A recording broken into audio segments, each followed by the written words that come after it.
Bienvenue dans Les Avisés, le podcast MMA Entreprise qui décode le monde de l'assurance. Ensemble, nous rencontrons des experts MMA Entreprise qui décryptent, analysent et vous éclairent sur les risques d'entreprise. Aujourd'hui, nous rencontrons Thibaut Spiesser, responsable de projet prévention climatique chez Covea. Avec lui, nous allons parler du risque sécheresse et plus spécifiquement du RGA, retrait et gonflement des argiles. C'est parti. Pour commencer, Thibaut, pouvez-vous nous parler du risque sécheresse dans ses grandes lignes ? Alors, le risque sécheresse est un phénomène important qui peut rendre inexploitables des bâtiments. À l'origine, les terrains argileux se comportent comme des éponges. En période de sécheresse, l'eau s'évapore, le terrain se rétracte, provoquant des dommages sur les fondations et potentiellement des fissures plus ou moins importantes sur les bâtiments. Est-ce que vous avez des exemples ? Bien sûr, on a l'exemple d'une entreprise industrielle de précision basée en région parisienne qui doit recaler ses machines régulièrement car la dalle, sous l'effet du RGA, bouge. Elle devra interrompre sa production pour déménager ses machines, effectuer les travaux réparatoires, réinstaller ses machines et redémarrer la production, avec forcément une perte d'exploitation conséquente associée. J'ai aussi l'exemple d'une crèche basée dans l'Est. Le RGA a provoqué une fragilisation de la structure du bâtiment, pouvant mettre en danger les enfants, et donc l'activité de la crèche a dû être arrêtée pour réaliser les travaux.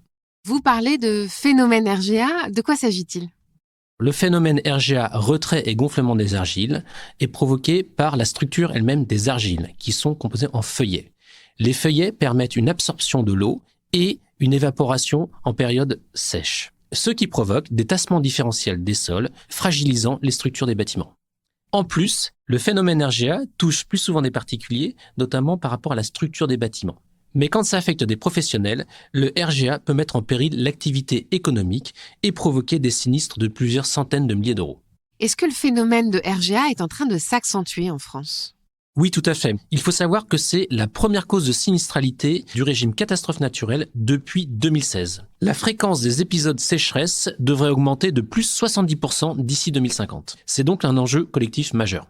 Quelles sont les actions menées chez Covea pour lutter contre le RGA ? Les actions chez Covea tournent autour de 3 axes. Le premier axe consiste à modéliser le risque sécheresse pour mieux anticiper la charge de sinistre et se projeter dans l'avenir. Le deuxième axe consiste à rechercher des solutions réparatoires plus pérennes, plus efficaces et moins onéreuses. Covea fait d'ailleurs partie avec d'autres assureurs du projet Initiative Sécheresse piloté par la mission Risque Naturel pour challenger différentes solutions réparatoires existantes et novatrices. Enfin, l'axe 3 consiste à développer la connaissance du risque et la prévention auprès de nos assurés. Justement, que peut-on faire en matière de prévention pour limiter les impacts de ce risque ? Alors la première chose à faire, c'est de connaître son niveau d'exposition. On peut le consulter via le site Géorisque. La deuxième chose à faire est de maîtriser la végétation aux alentours des bâtis. En effet, elle peut avoir un impact significatif sur le phénomène de RGA. Ensuite, il faut vérifier l'étanchéité des réseaux d'eau pluviale et usée, car un excès d'eau peut fortement endommager et aggraver la situation. En cas de rétention d'eau autour des bâtiments, notamment due à des pentes de terrain, il faut impérativement installer des systèmes de drainage pour limiter le phénomène. Il faut aussi penser à la protection des sols, avec des trottoirs ou des géomembranes qui permettent de préserver l'humidité dans les sols et ainsi limiter le phénomène. Pour terminer, lors d'un projet de construction, il faut faire très attention à la réglementation applicable qui varie en fonction de l'exposition au risque sécheresse. En conclusion, quel est votre conseil avisé d'expert s'agissant du risque sécheresse ? Pour moi, il faut régulièrement surveiller les bâtiments. En cas de fissure, il ne faut pas hésiter à faire intervenir rapidement un expert. Merci beaucoup Thibaut pour votre éclairage. À très bientôt dans Les Avisés, le podcast MMA Entreprise qui décode le monde de l'assurance.